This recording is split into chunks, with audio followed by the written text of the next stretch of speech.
Voy a dar una pequeña conferencia sobre los verbos irregulares en inglés. Conferencia o seminario web, como se quiera llamar.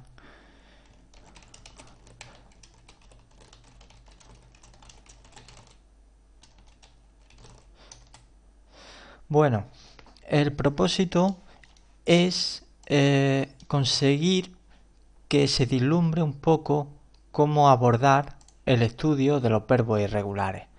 Porque siempre cuando tenemos que estudiar una lista de verbos irregulares, lo hacemos pues simplemente leyendo la lista una y otra vez y haciendo un ejercicio.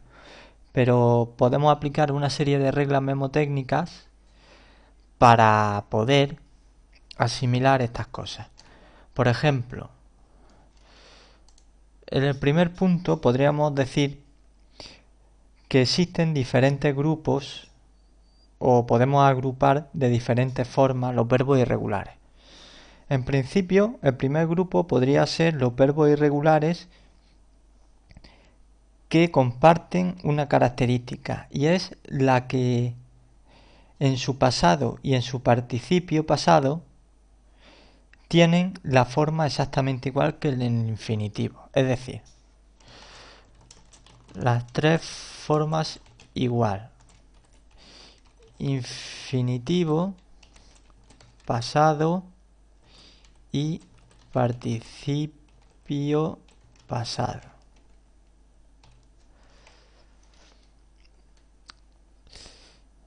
Por ejemplo, vamos a poner un ejemplo aquí.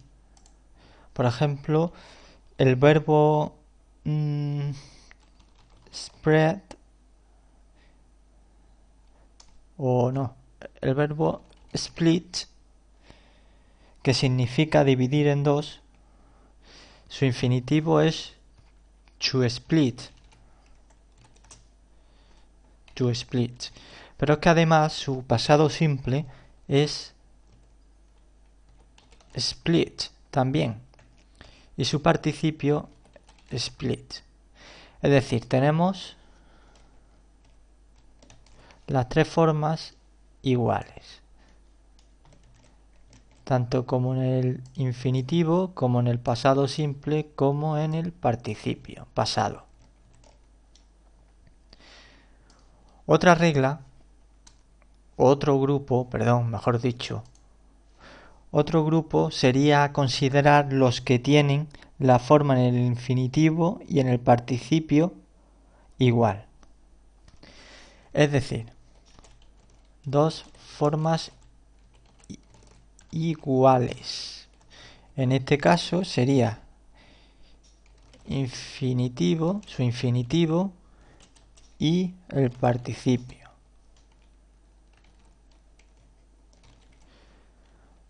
Por ejemplo,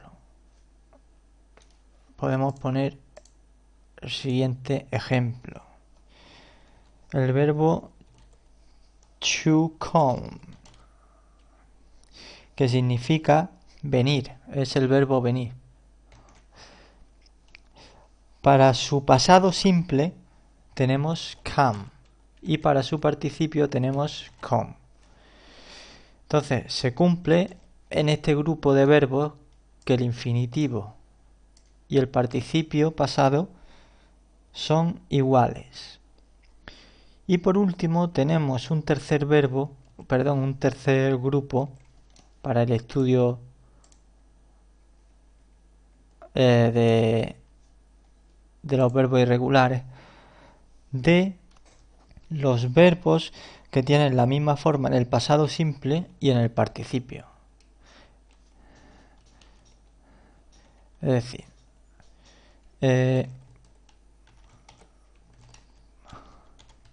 pasado y participio iguales. Es decir, tienen también dos formas iguales, pero en el primer caso era el infinitivo y el participio. En este caso es el pasado y el participio los que son iguales. Vamos a ver más ejemplos para este grupo. Por ejemplo, para el verbo catch, que significa coger. To catch.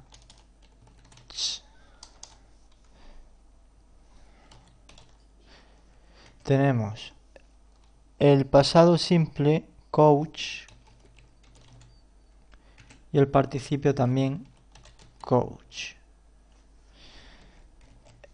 Es decir, pasado simple y participio iguales.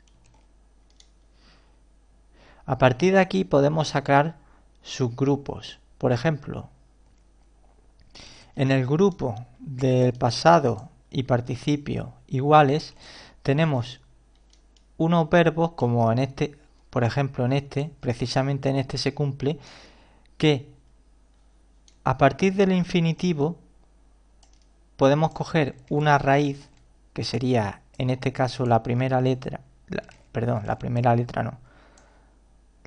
primera sílaba, podríamos decir, y la mantenemos pero sustituyendo la terminación por la terminación UGHT. Por ejemplo, vamos a ver este punto. A ver. Hemos dicho verbos con terminación UGHT. Por ejemplo, hemos visto couch, pero también podemos ver el verbo comprar en inglés, que es to buy. Así. Y según lo dicho, tenemos que coger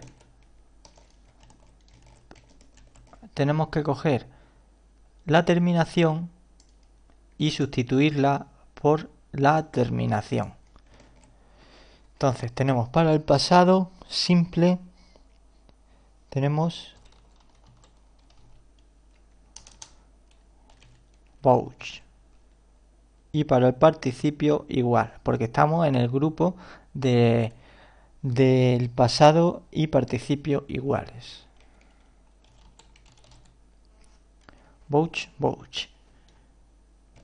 Como ves, hemos cogido la terminación y la hemos sustituido por la terminación UGHT. Aquí, en concreto, se cambia la U por la O. Son pequeñas excepciones, pero es fácil de recordar por esta regla memotécnica.